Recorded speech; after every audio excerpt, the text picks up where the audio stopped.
Part 3 వీడియోతో అయితే మళ్ళీ మేము ముందుకు వచ్చేసానండి. హాయ్ అండి, అందరికీ నమస్కారం. మీరందరూ ఎలా ఉన్నారు? మీరందరూ బాగుండాలని మనస్ఫూర్తిగా కోరుకుంటున్నాను. ఇక్కడైతే నేను గిన్నెలన్నీ బయట వేస్తానండి. నిన్నట ఆ వీడియోలో అయితే పార్ట్ 2 వీడియోలో అయితే ఇల్లంతా శుభ్రంగా తుడిచేసాను కదా, అక్కడ వరకు తుడిసేటప్పటికి ఆఫ్టర్నూన్ అయిపోయిందండి. అంటే 1 గంట దాకా అయిపోయిందనమాట. నాకు కూరగాయలు చదువుకోవడం, ఇల్లంతా తుడిచేసి మొత్తం అంతా చేసేటప్పటికి టైం వచ్చేసి 1 గంట అయిందనమాట. ఇంక సరే అనేసి నేనైతే భోజనం అయితే తిని కొద్దిసేపు రెస్ట్ తీసుకున్నానండి. రెస్ట్ అంటే అలా సేరబడ్డాను అనమాట. గోడకు అనుకొని కొద్దిసేపు అలా పడుకున్నాను. తర్వాత లేచి ఇంక మళ్ళీ గిన్నెలు అనేవి చాలా ఉన్నాయి. మళ్ళీ మామయ్య వచ్చేసి పాల క్యాన్లు కావాలి కదండి. మళ్ళీ సాయంత్రం మాటలు పాలు అనేది తీస్తారు కదా ఆవులకి.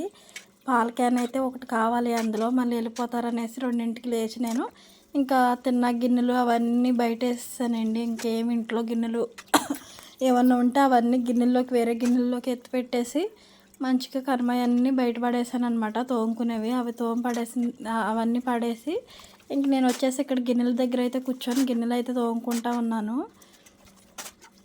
గిన్నెలు అయితే మాత్రం ఎన్ని తోమన తరగవన్నట్టు ఉన్నాయండి. పెద్ద పెద్దవి పచ్చడి డబ్బాలు అవి ఉన్నాయి కదా, అవన్నీ తీసాను అనమాట. ఎక్కడ లేని గిన్నెలన్నీ ఇక్కడే ఉన్నట్టు అనిపిస్తుందండి నాకైతే. ఏదైనా ఒక్కరోజు తోమలేదా మనం బోల్డ్ అన్ని గిన్నెలు అయిపోతాయి. నాకు ఈ గిన్నెలను చూస్తుంటే మనకి చెప్తారు చూడండి, అక్షయ పాత్ర ఉంటే అక్షయ పాత్ర నిండా ఏం కావాలంటే అది ఎప్పుడు వస్తూనే ఉంటాయి, అందులో ఖాళీలు లేకుండానే. అలాగా సింక్ నిండా లేదా ఇలా మనం గిన్నెలు బొట్టు నిండా అనేది ఎప్పుడు పడితే అప్పుడు గిన్నెలు నిండిపోతూ ఉంటాయి అన్నమాట. అదేంటో నాకు తెలీదు. ఇంతవరకు రోజులే బాగుంటాయండి. పాతకాలంలో ఒక్కటే కొన్ని గిన్నెలే ఉండేవి అనమాట. ఇప్పుడు వచ్చేసి జనరేషన్కి మనకు అన్నీ సుఖమైన పద్ధతులు వచ్చేయడం వలన ప్రతిదీ కొనేసుకుంటున్నాము. ప్రతిదీ ఎన్ని గిన్నెలు ఉంటే అన్ని గిన్నెలు అయితే వాడేస్తామండి. అందరూ అలా ఉంటారు, నేనే ఎలా ఉంటున్నానో నాకే తెలియట్లా. అందుకే చాలా మటుకు గిన్నెలు అయితే నేను తీసేసి బల్లపైన చదివేశానండి. మన సంక్రాంతి టైంలో మొత్తం అన్నీ తోమినప్పుడు నేను మొత్తం గిన్నెలన్నీ తోమేసి నీట్గా పైన అయితే పెట్టేశాను అనమాట. ఇంక నాకు అదైతే గుర్తొచ్చింది. ఇంకా అవన్నీ పెట్టేస్తేనే నాకు ఇన్ని అనిపించినాయి. ఇంకా అవి కూడా ఉంటే ఎన్ని గిన్నెలు చేస్తానో అనిపించింది అనమాట. కొంచెం ఈ మధ్యనండి నాకు ఒక 2-3 ఇయర్స్ నుంచి చాలా బద్ధకం ఎక్కువైపోయినట్టుంది. ఇదివరకు అయితే మాత్రానికి అసలు తక్కువ గిన్నెలు ఉన్నా కూడా నేను వాటినే అడ్జస్ట్ అయ్యి వాటినే సదురుకుంటూ ఉండేదాన్ని అనమాట. వాటితోనే ఇది చేసేదాన్ని. కాకపోతే ఇప్పుడు గిన్నెలు ఎక్కువయ్యే కొద్దీ పని కూడా ఎక్కువ అవుతూ ఉంది కదా. మనం ఏదైనా సరే మనకి ఎంత లిమిట్లో వాడాలో అంత లిమిట్లో వాడుకుంటే చాలా మంచిది. ఒక గిన్నె అవ్వగానే మళ్ళీ ఆ గిన్నె సాయంత్రానికి తోముకొని మనం వండుకునేలా ఉంటే చాలా బెస్ట్ అని నా ఒపీనియన్ అండి. అలాగానే ఉండాలి. కాకపోతే ఏం చేస్తామండి, పిల్లలు ఉన్నారు కదా, పిల్లలు చెంచాలు తీసేస్తారు, పాడేస్తారు, గ్లాసులు తీస్తారు, పద్దాక గ్లాసులు పాడేస్తారు. అలాగా అవన్నీ ఇన్నైనాయి అనమాట. ఇంకా గ్యాస్ పొయ్యి మీదవి అవన్నీ ఎన్నిసార్లు తోమినా కూడా గ్యాస్ పొయ్యి మీద అన్నం పొంగిపోయో టీ పొంగిపోయో ఏదో ఒకటి మాడిపోతూనే ఉంటుంది. అవన్నీ మళ్ళీ బయట వేస్తాను, మళ్ళీ తోమేస్తాను. తోమి మళ్ళీ చదువుకునేప్పటికీ టైం చాలానే పట్టిద్ది అనమాట. ఇక్కడ మీకు ఒక విషయం చెప్పడం మర్చిపోయానండి. వీడియో నచ్చితే ప్లీజ్ అండి తప్పకుండా లైక్ చేసి మన ఛానల్ని అయితే సబ్స్క్రైబ్ చేసుకోండి. మీరు ఇచ్చే సపోర్ట్ వలన నేను ఇంకొంచెం వీడియోస్ అయితే తీస్తాను. ఇప్పుడు వచ్చేది తక్కువ వ్యూస్ అయినా నేను ఎందుకంటే డైలీ వీడియోస్ పోస్ట్ చేస్తున్నాను. ఇప్పుడు కాకపోతే ఏదో ఒక రోజు సక్సెస్ అవుతానేమో అన్న చిన్న నమ్మకంతో అయితే నేను యూట్యూబ్లో వీడియోస్ పెట్టడం స్టార్ట్ చేశాను. పర్వాలేదండి, ఇప్పుడైతే తక్కువే అవ్వచ్చు. 1-2 వ్యూస్ వచ్చినా కొంచెం ధైర్యం చేసి అయితే వీడియోస్ పెడుతున్నా. చూస్తానండి 1 ఇయర్ లోపల కనుక నాకు సబ్స్క్రైబర్స్ పెరిగి వ్యూస్ కూడా రాకపోతాయి అన్న చిన్న ఆశ అనమాట. ఇంకంతేనండి. ఆ చిన్న ఆశతో నేను డైలీ వీడియోస్ తీస్తున్నా, డైలీ వీడియోస్ పెడుతున్నా. మీరు ఎవ్వరు చూడకపోతే కొద్దిసేపు బాధపడుతున్నా. అయినా పర్వాలేదండి, కొంచెం ఏ సక్సెస్ అయినా సరే మనకి వెంటనే వచ్చేస్తుందండి. మనం పుడతానే అన్నీ నేర్చుకోం కదా. అలాగే నేను కూడా ఇది అలాగే అనుకున్నాను. ఫస్ట్లో అయితే చాలా బాధ అనిపించింది, ఏంటి ఎంత కష్టపడి వీడియోస్ తీస్తున్నాను, వ్యూస్ రావట్లేదు, సబ్స్క్రైబర్స్ రావట్లేదు ఏంటా అని చాలా బాధపడ్డాను.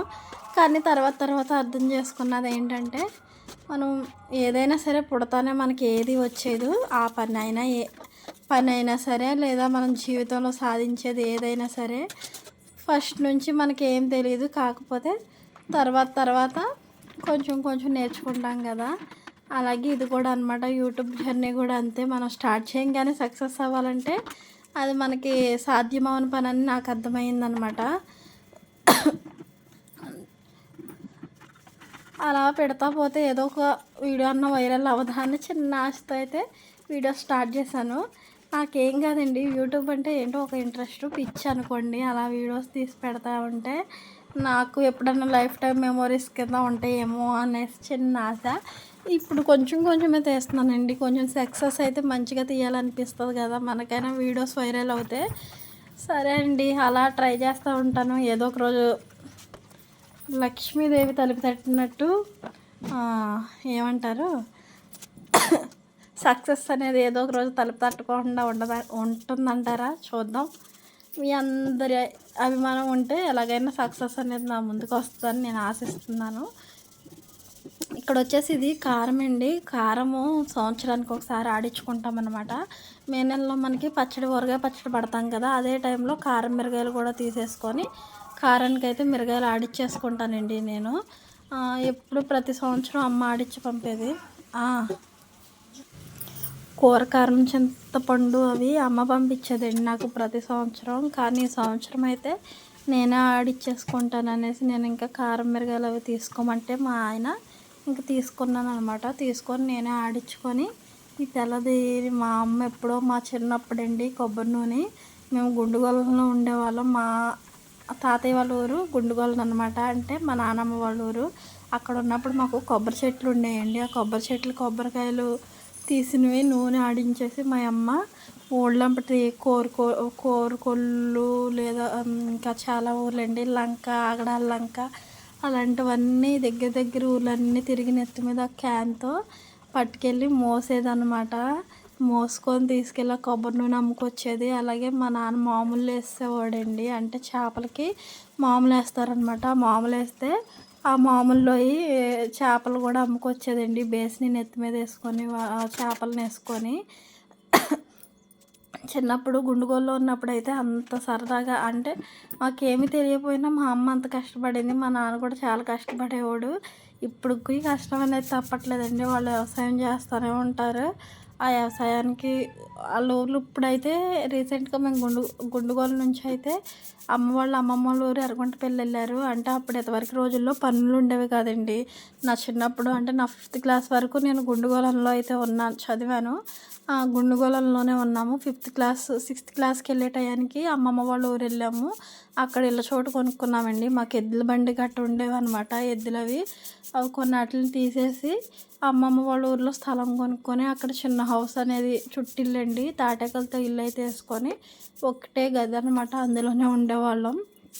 నేను, అమ్మ, నాన్న అంతే, మేము ముగ్గురమే. ఎప్పుడు నా తల్లిదండ్రులు ఎప్పుడూ కష్టపడుతూనే ఉన్నారు. వాళ్ళ కష్టం చూసి పెరిగాను కదండి. అందుకే నాకు ప్రతి విషయంలో కూడా నేను వాళ్ళకి ఏమి చెప్పనన్నమాట. ఎక్కడ ఏం జరిగినా నాకు కష్టం అనిపించినా ఏమనిపించినా ఏ విషయంలోనూ నేను బాధపడినా కూడా నాకు ఈ విషయంలో బాధ కలిగిందని ఎప్పుడు చెప్పను అనమాట నోరు తెరిచి. ఎందుకంటే వాళ్ళకు ఉన్నది నేను ఒక్కదాన్నే. నేను ఏదైనా బాధపడతానంటే వాళ్ళు కూడా చాలా బాధపడతారు కదా. ఆ విషయం గురించి నేను ఆలోచించి అయితే వాళ్ళకి ఏమి చెప్పను.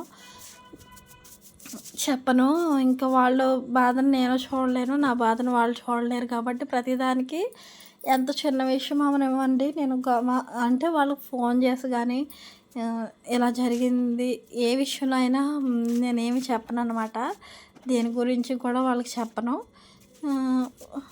అత్తగారి ఇంటి విషయాల్లో వాళ్ళని కలగజేసుకునేవాను అనమాట. ఎందుకంటే అక్కడ మన ఇల్లే, ఇక్కడ మన ఇల్లే కదా. ఏ ఇల్లు అయినా అంటే అక్కడ ఉండాల్సిందేనే, ఇక్కడ చూసుకోవాల్సింది నేనే. కాబట్టి నాకు ఇక్కడ చెప్పి వీళ్ళకి ఏదైనా తీసుకురావడం నాకు అంత నచ్చదనమాట. అందుకే నేను నా లిమిట్స్లో నేనే ఉండి ఇక్కడ ఉన్న ఏ కష్టాన్నైనా నేనే ఎదుర్కొంటాను అనమాట. తల్లిదండ్రులని ఇన్వాల్వ్ చేయను. అలా ఉంటే వాళ్ళు ఎప్పటికీ బాగుంటారు కదా. అత్త మామ అమ్మ నాన్న ఇద్దరు కలిసి ఉంటే మనకి అంతా చాలా సంతోషంగా ఉంటుంది. ఏ గొడవలైనా కొన్ని రోజుల్లో షార్ట్ అవుట్ చేసుకుంటాం అత్తగారి ఇంట్లో. కానీ తల్లిదండ్రుల మధ్యలో వచ్చినవి అంటే అటు ఇటు వచ్చిన గొడవలను అయితే మనం గమ్మున షార్ట్ అవుట్ చేసుకోలేమండి వాళ్ళని. అందుకని నేను ఏ విషయాన్ని నేను చెప్పను అన్నమాట. ఇక్కడైతే బట్టలన్నీ తీసేసాను, అక్కడంతా శుభ్రంగా తుడిచేసానండి. పైన గుమ్మాలు కూడా ఒకసారి తుడిచేసుకున్నాను. టైం వచ్చేసి 3:30 దాకా అవుతున్నట్టుంది. ఈ పని అంతా అయ్యేప్పటికి నాకు 3:30 అయిందండి. ఇంకా సరే అని పైన తుడిసేసాను కదా, బాగా కింద అయితే ఉండిపోయింది గుమ్మాలు తుడవడం. ఇంకా అప్పుడే ఎందుకు తుడవడం అనేసి నేను ఇంకా బట్టలు అవి తీసుకొచ్చేసి బట్టలు అవి మడత పెట్టేస్తున్నాను. ఇవన్నీ మడత పెట్టేస్తే ఇంకా అరమరల్లో సదిరేసుకుంటానండి. వీడియో కనుక మీరు ఎంతవరకు చూశారు కదా, మీకు ఎంతో కొంత నచ్చితేనే వీడియో ఇప్పటి వరకు చూసారని నేను అనుకుంటున్నాను. ఇంకా మన వీడియోస్ యూట్యూబ్ వాడు ఎప్పుడు రికమెండ్ చేస్తాడో తెలియదు. ఆ రికమెండ్ చేసే టయానికి వీడియోస్ కనుక ఉంటే ఎవరైనా ఈ వీడియోనే ఫస్ట్ చూస్తూ ఉంటే కనుక ప్లీజ్ అండి తప్పకుండా దీని ముందు వీడియోస్ ఉన్నాయి, వాటిని కూడా చెక్ చేయండి ఒకసారి. యూట్యూబ్ ఛానల్లోకి వెళ్ళి మన ఛానల్ నేమ్ వచ్చేసి కొండా ముత్యాలు వ్లాగ్స్ అనమాట, ఒకసారి చూసేయండి. ఇవి పిల్లల యూనిఫామ్లు కదండి, వాళ్ళు మళ్ళీ నెక్స్ట్ టైం వెతుక్కోకుండా ఒకసారి ప్యాంటు షర్టు అలాగే సాక్స్లు అలాగే కర్చీఫ్ ఉంటే కర్చీఫ్ కూడా కలిపేసి నేను ఒకటే దాంట్లో పెట్టేస్తాను అనమాట. వాళ్ళు మార్నింగ్ స్నానం చేయగానే బట్టలు సాక్స్ వేసేసుకొని కర్చీఫ్ అనేది బాస్కెట్లో పెట్టుకుంటారు కదా, అందుకని ఇలా మడత పెట్టేస్తున్నాను. ఇద్దరికి సేమ్ అంతే అండి, ఇద్దరికి ఎవరి ఉంటే వాళ్ళకి అలా పెట్టేసి ఎవరి అరమరలో వాళ్ళే పెట్టేస్తా. ఒక ఆడపిల్లగా పుట్టినప్పుడు మనకి ఎన్ని కష్టాలు వచ్చినా సరే ఒక అత్తగారి ఇంటికి వచ్చిన తర్వాత మన కష్టాలన్నీ పుట్టింట్లో చెప్పకూడదండి. అది ఎందుకంటే వాళ్ళని బాధ పెట్టిన వాళ్ళం అవుతాం అనమాట. అందుకనే నేనైతే ఏ విషయం గురించి నా పుట్టింట్లో ప్రతిదీ చెప్పను. చెప్పవలసినవి ఉంటాయి, చెప్పకూడనివి కూడా ఉంటాయి. అలాంటి వాటిని మనం షేర్ చేసుకోకూడదు. అలా కామ్గా ఉంటే ప్రతిదీ కామ్గా ఉండాలని కాదు, భరించలేనంత కష్టాన్ని కాదు, మనం భరించగలిగేంత కష్టాన్ని మనమే భరించగలగాలన్నమాట. ప్రతిదీ మన తల్లిదండ్రుల వరకు చేరవేస్తే ఏమవుతుందంటే ఆ విషయాల్లో మనం బాధపడతాం, అలాగే మనతో పాటు మన తల్లిదండ్రులు బాధపడతారు కదా, మన ఫ్యామిలీ అంతా సఫర్ అవుతుందండి. అందుకే మనం ఏ విషయాన్ని ఏ డెసిషన్ తీసుకున్నా కూడా ముందుగా మనం నిర్ణయించుకొని మనం ఓకే దీన్ని కన్ఫామ్గా చేయాలి అనుకున్నప్పుడు మాత్రమే, నేను భరించలేను అనుకున్నప్పుడు మాత్రమే మన పేరెంట్స్ దాకా తీసుకెళ్ళి మనం చెప్పాలి. అలా చెప్పినప్పుడే మనకి వాల్యూ ఉంటుంది. అలాగే ఇటువైపు మనం చెప్పే రీజన్ కూడా కరెక్ట్గా ఉండాలండి. ఏ విషయంలో మన తప్పు లేకుండా మనల్ని ఎవరైనా నిందిస్తేనే ఆ విషయాన్ని కరెక్ట్గా మనం చెప్పగలుగుతాం కదా. మన వైపు కూడా ఎంతో కొంత తప్పు ఉంటే దాన్ని మనం ఎదుటి వాళ్ళకి చెప్పలేము. అందుకని ఎవరినైనా ఏదన్నా అనేప్పుడైనా ఆచితూచి అనాలంటారు. ఇక్కడ వచ్చేసి బట్టలన్నీ మడత పెడుతున్నానండి. ఇవన్నీ మడత పెట్టిన తర్వాత ఇంకా కొద్దిసేపు అలాగ రెస్ట్ తీసుకొని మళ్ళీ వంట అనేది చేయాలి. ఈ వీడియోస్ని అయితే ఈ వ్లాగ్ని అయితే ఓన్లీ క్లీనింగ్ వ్లాగ్ కిందనే చేసి నేను ఎండ్ చేసేస్తాను ఈ వీడియోని. ఇంక ఇవన్నీ మడత పెట్టిన తర్వాత అర్మార్లలో సదిరేసి ఇంక వీడియోని అయితే తీయనండి. ఎందుకంటే ఫోన్లో ఛార్జింగ్ కూడా అయిపోవచ్చింది, అందుకని వీడియో అయితే ఇంక తీయను.